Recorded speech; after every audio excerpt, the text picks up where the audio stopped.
السلام علیکم ورحمۃ اللہ وبرکاتہ۔ بسم اللہ الرحمن الرحیم۔ وَأَقِیمُوا الصَّلَاةَ وَآتُوا الزَّکَاةَ وَارْکَعُوا مَعَ الرَّاکِعِینَ رب زدنی علما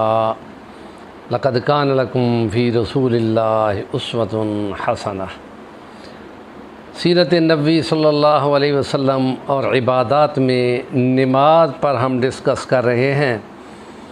اور نماز اب اس سٹیج پہ ہم ہیں کہ جہاں نماز کو اجتماعی عبادت کے لیے حوالے دے رہے ہیں، اور زکوٰۃ کی ادائیگی بھی ریاست کے معاملات میں کلیکٹ کی جاتی ہے اور معاشی کمزور حالت والے مسلمانوں میں تقسیم کی جاتی ہے۔ یہ ریاست کے معاملات میں سے ہے، اور اس لیے خدائے پاک اپنے اور مقام پر کلام پاک میں فرماتا ہے کہ اگر ہم ان کو حکومت اور اقتدار دیں گے تو یہ نمازیں قائم کرائیں گے اور زکوٰتیں لوگوں سے دلوائیں گے اور معاشرتی خوشحالی کا باعث بنیں گے۔ تو اس میں نماز کو جماعت کی صورت پہ قائم کرنے کی بات ہو رہی ہے، اور اس میں باقاعدہ جماعت کی صورت ہے، امامت کی صورت ہے، اور اس کے لیے مسجد میں اذان ہوتی ہے، مسلمانوں کو بلایا جاتا ہے، اور نبی پاک کی حدیث مبارکہ ہے کہ فرض نمازیں جماعت کے ساتھ مسجد میں پڑھی جائیں، اور سنتیں اور نوافل وہ گھروں میں ادا کی جائیں، کیونکہ گھروں کو تم قبرستان نہ بناؤ، اور گھروں میں نماز پڑھنے سے تمام گھر والوں کو نماز کی تاکید معلوم ہو جاتی ہے۔ اس لیے نبی پاک نے فرمایا کہ جو لوگ گھروں میں نماز پڑھتے ہیں ان کے لیے میرا دل کرتا ہے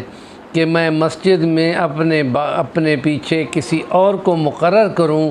اور پھر نکلوں اور ان کے گھروں کو آگ لگاتا جاؤں، لیکن عورتوں اور بچوں کے لیے اس میں کوئی ذمہ داری نہیں ہے، اس لیے مجھے ان کی فکر ہے۔ اور اس لیے نماز کے لیے قرآن کی یہ آیت کہ جس میں یہاں بتایا گیا ہے کہ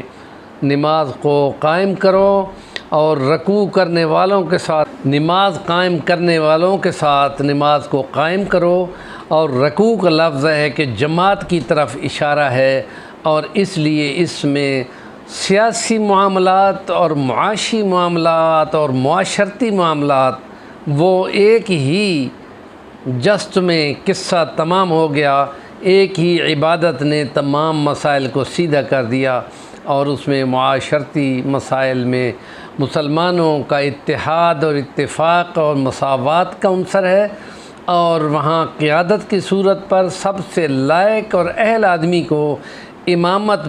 کے لیے چنا جاتا ہے کہ جس کو قرآن زیادہ آتا ہو، جس کی عمر زیادہ ہو، اور جس کو یہ تمام فضیلتیں حاصل ہوں، اس کو امامت کے لیے منتخب کیا جاتا ہے، اور پھر سب لگ کر اس کی اطاعت اور فرما برداری کرتے ہیں، اور اس کے سامنے یا اس کے مقابلے میں کسی فرض نماز میں عبادت میں سر کو پہلے اٹھانے کو گدھے کا سر کہا گیا ہے،